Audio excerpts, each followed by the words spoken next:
Okay, sa ating short, parang devotional na lang ito this evening. Okay? 15:58.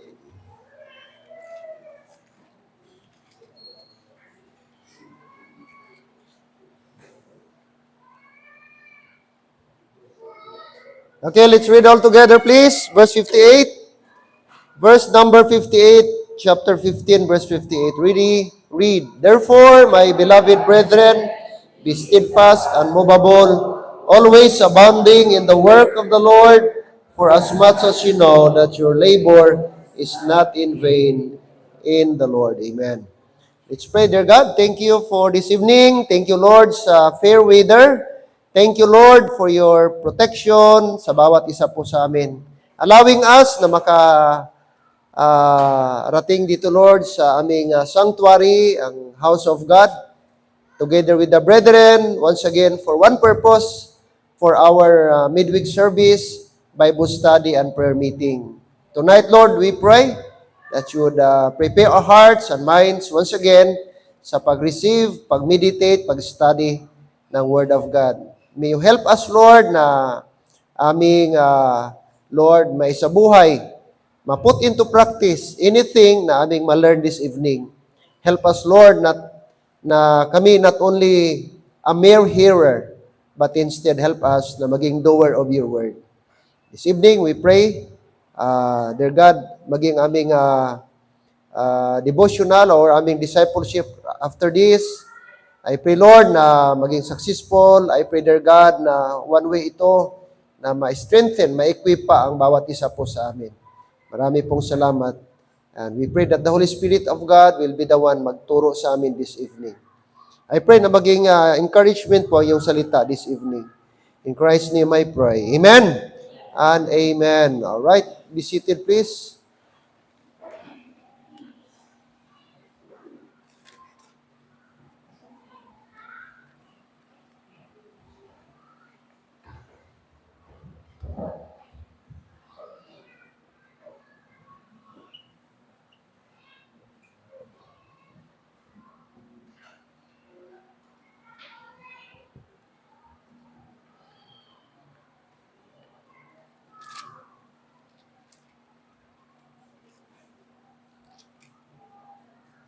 All right.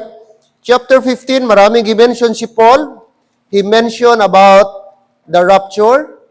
Okay? Ati pong makita in verses 52, beginning in verse number 52. Okay? Na kung saan he mentioned about in a twinkling of an eye. Okay? At the last trump, for the trumpet shall sound, and the dead shall be raised incorruptible, and we shall be changed. And then he mentioned also that we became victorious. Time will come, the first and final enemy na dapat dating i-defeat is death. But praise the Lord, one day in heaven, the Bible says, Paul says, O death, where is thy sting? O grave, where is thy victory? So ito yung pinaka-final and ultimate enemy ng tao, ang kamatayan. But praise the Lord, one day in heaven, no more death. Amen? At na-defeat na po, na-forfeit na, na-defeat na ang kamatayan because of Jesus Christ on the cross. And all that, okay, saved believers will one day, mga kapatid, will be resurrected. Okay? At kapag tayo po'y na-resurrect, okay, no more death. So tayo, subject pa tayo, pwede tayong mamatay physical, kung di tayo maabutan ng rapture. Pero kung tayo may mamatay, maka-experience physical death, we will be resurrected. Kaya sabi po ni Paul, the sting of death is sin, and the strength of sin is the law. So dahil po sa kasalanan, na-experience ng tao yung kamatayan. But sabi ni Paul, despite of all those things, sabi niya, but thanks be to God, which giveth us the victory through our Lord Jesus Christ. Therefore, sabi niya, rayon verse number 58, tayo naging victorious, and because we are victorious, here's the challenge. He said, therefore, my beloved brethren. Okay, gimension niya, ginarate niya maraming mga bagay, mga kapatid. And as a conclusion, yung challenge ni Paul is in verse number 48. Now, when we talk about the work of the Lord, it will be considered, number one, supreme. Supreme. Wala na pag sinabi mong supreme, wala na pong hihigit, wala na pong lalamang, wala nang pinaka-importanting bagay. Walang trabaho sa mundo, Dad, sa silong ng langit na pinaka-supreme. That is the work of the Lord. Amen? 1 Chronicles 29:1, look, anong sinabi ni David? King David, bago siya namatay. Okay? Gi-encourage niya yung children of Israel na sila po ay mag-unite, sila po ay mag-cooperate sa napakalaking project po, mga kapatid, na gagawin po ng kanyang anak. Alright? Now, this account, it mentions about the desire of King David. Gusto niyang, ang desire niya na sana magpatayo siya ng temple, permanent, house of praise, house of worship, kasi that time, wala pa talaga, tabernacle lang. Kaya this time, nakita niya na need na talaga, right time na para magkaroon sila ng permanent meeting place. Pero gi-turn down ni Lord ang kanyang desire. Although magandang desire niya, sapagkat ang reason ng Panginoong Diyos, sapagkat you are a man of war. You have a bloody hand. However, sabi niya, i-allow ko yung anak mo, si Solomon, instead na ikaw ang mag-build ng temple para sa akin, yung anak mo na lang. Look at verse 1. Okay? Shall we read chapter 29, verse 1, 1 Chronicles? Ready, go. Furthermore, David the king said unto all the congregation, Solomon my son, whom alone God hath chosen, is yet young and tender. The work is great, for the palace is not for man, but for the Lord God. Amen? Sabi niya, bata pa ang aking anak, kulang pa ng experience. Time will come, mawawala ako. Time will come, mamatay ako. But the work is great. The work is great. And therefore, kailangan ko yung cooperation ninyo. Kailangan ko yung support ninyo sa paggawa po ng temple. The house of God. At sabi niya, this palace, this tabernacle, this temple is not for man, but underline the word God, but for the Lord. Amen? I like that phrase. Not for the man, but for the Lord. Sabi niya, ang ating ginagawa, hindi ito para sa tao. Ang ating buuin, ang ating ipapatayo na building, hindi ito para sa akin, hindi para sa aking relatives, hindi para sa aking pamilya, kundi para sa Diyos. Therefore, magtulungan tayo, kasi gawain ito ng Diyos. And the same way, the same thing sa ating ginagawa ngayon, members, this is the work of the Lord. Soul winning is the work of the Lord. Kaya kailangan magtulungan tayo. Hindi dapat ilang tao lang, hindi dapat 5, 3, 4 lang ang mag-contribute. Dapat napakasaya, napakaganda kung lahat tayo nag-soul winning. And I'm so blessed, natuwa ako na may mga young people tayo. And that is a great opportunity, mga estudyante, na kayo, gi-allow ni Lord, maka-eskwela kayo for another school year. Gilagay kayo dyan for a purpose. And I'm so happy kay Ate Princess. Amen? Na kahit papano, naging testimony siya dyan sa Marbilos. O kapapasok pa lang, bagong pasukan pa lang, may dalang bisita na siya last Sunday. What a blessing. Amen? Always realize na walang aksidente sa Panginoon. Gilagay ka dyan ng school because God has a plan and purpose for your life. Not just a mere student. Mag-function ka as student at the same time as Christian. It's an opportunity, gilagay ka dyan ni Lord. Hindi aksidente, gilagay ka dyan ni Lord. Diyan ka naka-enroll, diyan ka naging estudyante. I believe that with a divine purpose. Kaya sana, itong mga estudyante, saan man kayo, sana hindi lang si Princess, lahat, no? Napakaganda, mag-invite. O tama yan. Huwag matakot. Sabi niya, andito naman ang Maria Clara. O, di bali na Maria Clara kaysa bansagan ka ng iba. Hello, amen? Oh. Di ka pa dyan, the best dress in the school. Oh. Kung may award daw, best dress, yan ang nakatanggap. Di ba kagandang award yan? Kaysa best immodest dress in the school. Saan ka doon? Modest, immodest. Diba? Maganda. Kaya, mga kapatid, supreme. Alright? Ano pang sabi ni Nehemiah, chapter 6, verse 3? Nehemiah, chapter 6, verse number 3. Book of Nehemiah. Nehemiah.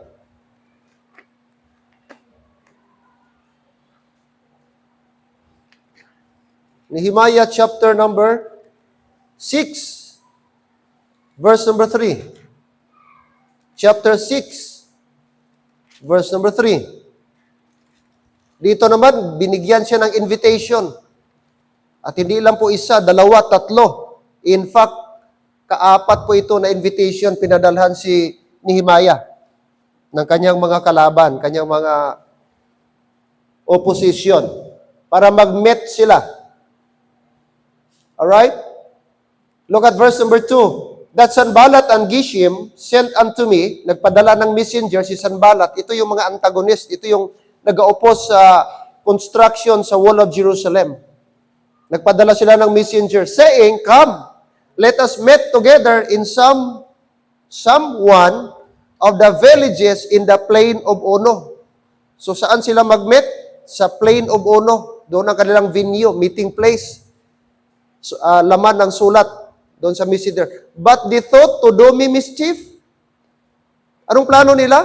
Mischief.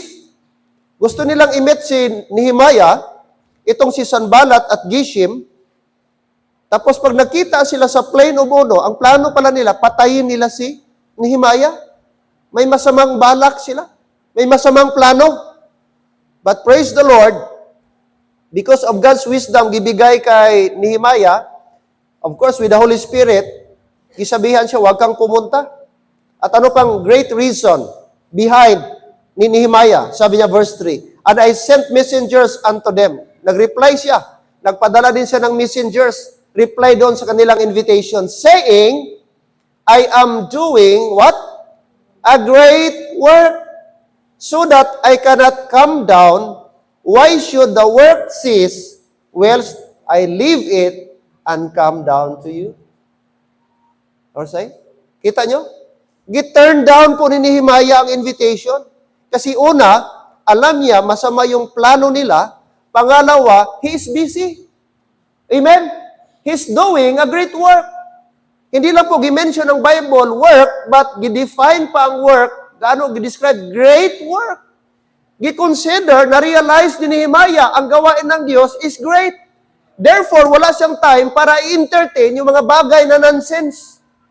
Christians, pag na-realize mo na importante ang gawain ng Diyos, bigyan mo ito ng emphasis. Hindi mo ito i-take for granted. Hindi mo ito i-take it so lightly. Nehemiah, nakita niya ang urgency. There is a great need. There is an urgency sa work ni Lord na dapat i-repair nila yung wall of Jerusalem. Kaya, hindi niya gi-allow ang mga distractions na mag-take over doon sa gawain ng Panginoong Diyos. And you know what? Within 52 days, kung basahin mo, na-restore po, na-connect po ang wall of Jerusalem. Sapagkat siya tao siya, mga kapatid, na may focus sa gawain. Na-realize niya na may bigat ang gawain ng Diyos. And I hope and pray, ganun din sa atin. Kaya sabi ni, yung word ni, therefore, makita mo yung pagbigay ng emphasis ni Paul. Pag sinabi mong therefore, mabigat po yan, yung word na yan, mga kapatid. Alright? Great work. Gi-consider ba natin ang permitting great work? Parang kunti lang amen. Hello, amen? Kung gi-consider mo ito great work, dapat hindi ka magsige absent. Gi-consider ba natin ang discipleship great work? Then therefore, di natin dapat i-skip ang ating discipleship. Both sa discipler and disciple. Kasi kahit nandito yung discipler, kung wala ang disciple, hindi mag-work. Andyan ang disciple, wala ang discipler, hindi mag-work. Kaya dapat both the disciple and discipler dapat available. Because this is a great work. Amen. Praise the Lord for that. Chapter 4 verse 19, chapter 4 verse 19. Ano pang sabi ni Nehemiah? Nehemiah chapter 4 verse 19. Verse 19, and I said unto the nobles, unto the rulers, and to the rest of the people, the work is great. Underline that word again, that phrase. The work is great and large, and we are separated upon the wall, one far from another. You see the word? The work is great and large. Kung titingnan mo, redundant, ano? Pag sinabi mong great work, consider din siya synonymous niya large. Ang large, the same word sa great work. Pero gibigyan ng emphasis ni Nehemiah. Alam niyo mga kapatid, walang tao mag-succeed pag entertain nating distractions. Estudyante ka, mag-entertain ka distractions, di ka makafocus, di ka mag-successful. Business ka, mag-business ka, tapos wala ka sa focus, mag-entertain ka sa mga distractions, mga kapatid, di ka mag-successful. Focus and concentration is important. Amen. Tingnan niyo yung mga tao na nanalo sa gym, sa Olympic. Yung mga taong determinado. Kahit maraming basher, kahit maraming hindi naniwala, kahit maraming mga tao, di yan kaya. But look, kasi focus sila. Nasa mind nila, determined sila. Look what happened. Amen. Dapat hindi tayo mag-entertain ng distractions. I-set aside mo yung mga distraction, mga detractors mo. Dapat marunong ka mag-identify sino yung mga detractors mo. Dapat ang ating entertain mga motivators. Hindi detractors. Kaya ma-distract ka talaga. Amen.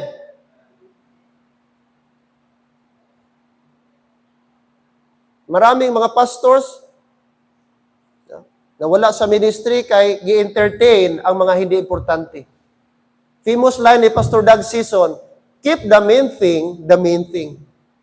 Kung ano ang main, dapat doon ka mag-focus. Kung ano ang importante, dapat doon ka mag-stick. Huwag mong i-allow ang mga detractors.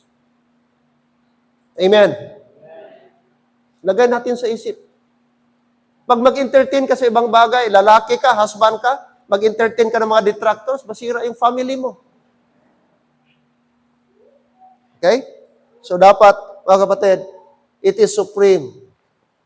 Ano pa ang gawain ni Lord?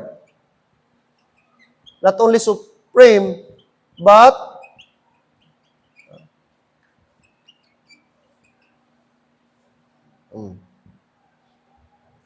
sharing. Anong sabi niya? Therefore, at was ginamit ni Paul, my beloved. Anong ginamit niya na word? Brethren. Now take note, every time makakita kayo ng word sa Bible, brethren, always nag-refer yan sa child of God, sa saved, or sa mga believers. Never na tinawag sa Bible ang unsaved na brethren. Amen? Hindi description sa Bible sa unbeliever ang brethren. Pag may brethren, always yan sa mga saved i-address. Okay? Meaning sa atin. So sino dapat ang mag-share ng burden? Mga brethren. Mga saved, mga Christian, hindi mga unbeliever. Hello? Ikaw, brethren ka, ako, brethren, tayo, kapatiran. Oh? Tayo. Hindi tayo mag-expect ng sharing doon sa unsaved world, kundi tayo mismo, lalo na sa local church. So dapat ang gawain pala sharing ito, hindi pwede na isa lang ang magtrabaho. Magtulungan. Dapat i-divide natin. Na? Division of labor ba? Kaya kung isa lang, mabigat. Kung isa lang, mabagal. Pero kung lahat magtrabaho, lahat mag-contribute, malaki ang ma-accomplish. Hello? Amen? Sharing. Like I said many times, dapat walang Kristiyano na nakatingin lang sa gawain. Every time sana may gawain ng church, lahat tayo nagtutulungan. Pastor, ano bang pwede kong i-contribute? Pastor, ano pwede kong itulong? Pastor, ano bang pwedeng gawin ko? Di ba napakaganda? Oh? Kung lahat tayo nag-iisip, anong pwede nating gawin? Ah? Anong pwede nating i-contribute para sa body of Christ? Napakaganda. Sharing. Sharing. Salamat sa success ng ating DBVS recently. Salamat sa ating workshop and I'm so happy. Walang pinaka-joyous moment sa isang pastor kundi makita ang mga members ga-cooperate. Pero isa din sa pinakamasakit sa part ng pastor pag makita ang mga membre walang pakialam sa gawain ng Diyos. Yes or no? Sa family, nakita mo magulang mo nabigatan, tapos ang mga anak walang pakialam, di ba masakit? The same sa gawain. Kaya sharing. Ang gawain is sharing. Hindi ito kanya-kanya. Hindi ito survival. Hindi po ganun. Sharing. No. Anong nakita mo nga work? Okay. Anong pwede kong gawin, pastor? Yun. Wow. Di ba napakaganda? Alright. What else? Yung burden ba?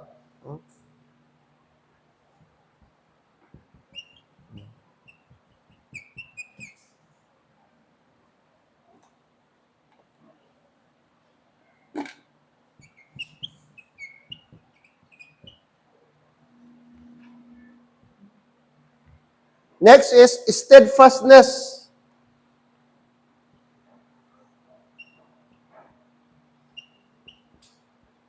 Notice the word unmovable. Therefore, my beloved brethren, be ye, what's next? Steadfast. Steadfast. That is an odd English.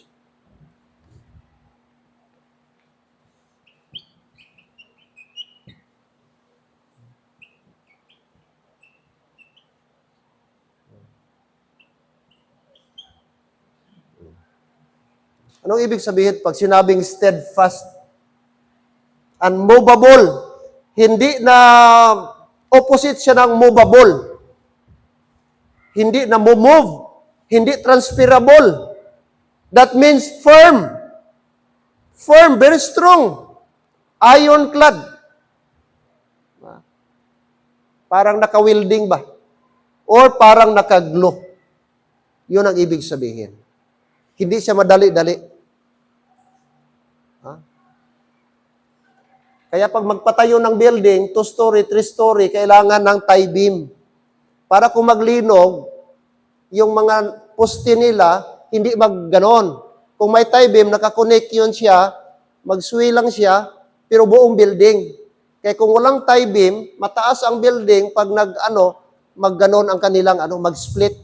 Mag-split ang mga poste. Ganon dapat ang Christian. Unmovable. Kung ma-move man, buo. Pero pag Christian ka na, talagang mature ka na, meron ka ng steadfastness. No? Hindi ka madali-dali. No? Meron ka ng firm. No? Naka-ironclad ka na. Naka-glue ka na.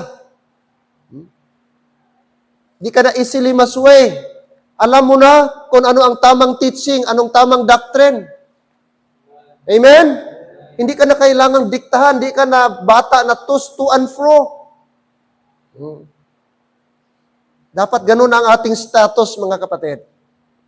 Di tayo dali-dali. Steadfast. Sabi ni Paul, steadfast. Okay. Next. What else?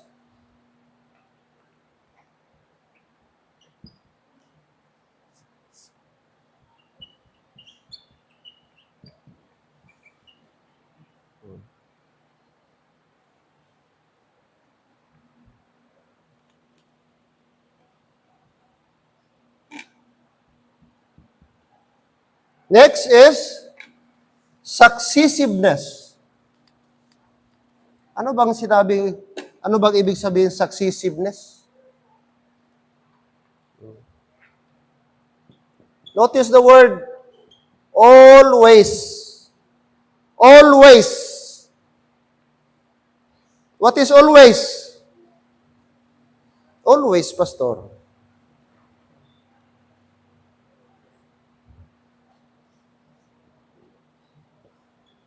Pag sinabing always, consistent. Hindi inconsistent. Tuloy-tuloy, non-stop. Hindi off and on, off and on. No. Pag sinabing consistent, always on the go. Very consistent. Tuloy-tuloy. Kung ano ito, ano siya dito, ganito siya. Kung ano siya dito, ganito din siya. Pagdating doon, ganun pa rin siya. Yun ang tinatawag consistent. Consistency. Okay? So, Christian life is consistency. Always. No? At ang always, mga kapatid, sa lahat po yan. Amen. Always worshiping, always praising, always thanking the Lord, always praying, always reading His Word. Sana consistent tayo. Ang ating life dapat consistent man. Dapat consistent ka dito, consistent ka rin sa labas. Kung ano ang ipinapakita mo dito, dapat ganun ka din sana sa labas. Amen? Mahirap yung Christian ka lang, ma-identify kang Christian kung Sunday. Pero pag Sunday, kahirap mo i-identify. Di ba? So ikaw nakakaalam, consistent ka ba?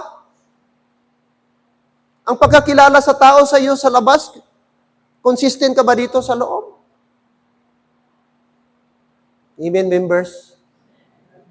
Hindi man kayo ginasunod-sunuran ni pastor. Pero, by the people around you, nakakilala sa iyo, alam nila kung sino tayo. Be consistent. Dawi tayo manamit, dawi tayo magsalita. Dapat sana consistent ang ating buhay sa ating salita. Consistent tayo ang ating dress code sa ating salita, sa ating faith. Mahirap yung inconsistent. Di ba, Brad? Ibang salita ngayon, pagkabukas, iba na naman. Galit tayo sa mga taong inconsistent. Amen. Gusto natin consistent. Kung anong sinabi, totoo. Dapat ganun sa Panginoon. Always. Sabi ni Paul, always. Always. And then,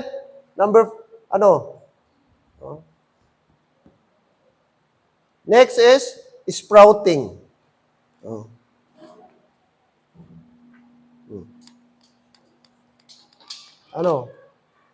Means, mga kapatid, take note the word, abounding. Abounding. Nag-abound. Nag-increase. No? Productive siya. Yung sprouting, applicable yan sa tanim. Pag putulin mo, gasalingsing ba? Putulin mo dito, yung old ng sanga, katulad ko sa malunggay, utda ng malunggay. Anong taas na, gayiluwis ng dahon. Utda na, Brad, di ba mag-provide siya ng bagong sanga? Tapos yung bagong sanga, mag-provide siya ng magandang dahon. Yes or no? Nakakita kayo, malunggay, gitapas mo, tapos after few weeks, 1 month after, mas maganda na ang bagong dahon niya. Dapat ganun tayo. Ang picture ng Christian, nag-abound, productive, no? Ang buhay niya, productive siya, always abounding in the work of the Lord. Ano siya? Increasing. Oh. Increasing. Oh. What else? Balik tayo sa ating text. Oh, diyan pa tayo sa 1 Corinthians. Malapit na tayo. Patapos. Last 2 na lang. Last 2. Number 7 na ito. Anong sabi ni Paul? Therefore, my beloved brethren, gichap-chap lang natin ito. Always be steadfast, unmovable, always abounding. Take note. Always abounding in the work of the Lord. Next.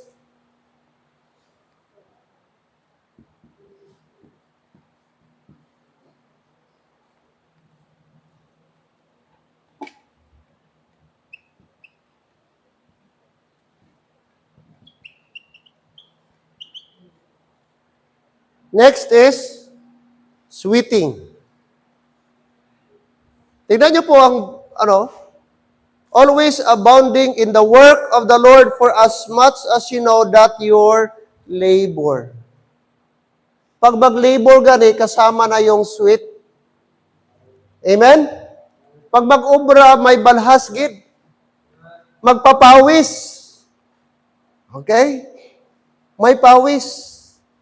Sa gawain ni Lord, di maiwasan, may sweating. Amen? May labor. May hard work. Huh? Sabi pa nga, may concept, no pain, no gain. Diba? Di ka marunong magtiyaga, wala kang anihin. Di ka marunong magsakripisyo, wala, don't expect na someday may maabot ka. Ganon din. Kailangan mag-labor tayo. Mag-toil tayo. Okay? Sweating, hindi pwedeng Christian life pa-relax-relax lang. Tapos expect mo ang blessing. No. We have to do something. Mag-invest tayo, magtrabaho tayo. Huwag tayong umasa lang ng pray and pray, tapos wala tayong ginagawa. Amen? Kailangan tayo magtrabaho. Hard work. Kailangan tayo mag-labor. Huwag tayo umasa ng huwag tayong masana yung laging libre. No. You have to work for it. Okay? You need to labor. Kasi ang gina-bless ni Lord, yung nag-hard work. Ang gi-promise Lord na blessing sa mga hard worker. For your labor. Sabi ni Paul. At pinaka-perfect example natin si Paul, kung pag-labor lang ang pag-usapan, work lang pag-usapan, walang papantay, walang higit kay Paul. Day and night, tingnan mong, basahin mo yung mga books niya. Brad. Even nasa kulungan siya, even ang kanyang mata may sagabal, pero sumusulat siya. No wonder, 13 letters ang sinulat niya sa Bible. From Romans to Philemon. Sinong writer? Apostle Paul. Kanya yan. Walang hihigit sa kanya. Missionary journey, hindi lang once, twice, 4 times nag-travel si Paul. Siya yung apostle, nakaabot sa Rome, sa Greece. Sila Peter, Jerusalem lang sila. Pero si Paul, naabot niyang Europe. Makita mo hard work ni Paul. And lastly, mga kapatid, pang-pito is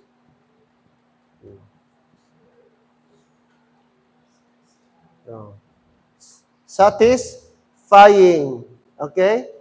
Is not in vain. Anong last phrase niya? Is not, for your labor is not in vain in the Lord. Yeah? Maliwanag. Kaya bakit tayo ga-labor? Kasi hindi sayang, sabi ni Paul. Hindi i-forfeit the Lord. Hindi i-thank you ni Lord ang ating labor. Maliwanag na is not in vain. Pag sinabing is not in vain, that means is not in vain. No? That means, mga kapatid, na mayroong ibigay na reward ang ating Panginoon. Hebrews 6 verse 10, we will cross. O sabi ng Bible, lagi man din ito nating gina-quote na verse, pero sana magbigay ito ng motivation sa atin na huwag tayong maging tamad sa pagtrabaho para kay Lord. Kasi sabi niya, for God is not unrighteous to forget your work and labor of love, which ye have showed toward His name, in that ye have ministered to the saints and to minister. God is not unrighteous. Amen? Sabi sa book of Matthew, sabi ng Diyos, kung ang earthly father, ang wicked father, marunong magbigay sa kanyang anak kung anong gusto niyang anak. Pag maghingi ba daw ng itlog ang anak, bibigyan ba niya ng scorpion? Oh, sabi niya. Kung ang earthly father daw, marunong magbigay ng good things para sa kanyang anak, how much more your heavenly Father? Hello, amen? Kaya mga kapatid, huwag nating isipin na matiway. Huwag nating isipin kung meron tayong gigawa, gibigay para kay Lord, para sa tao yan. No?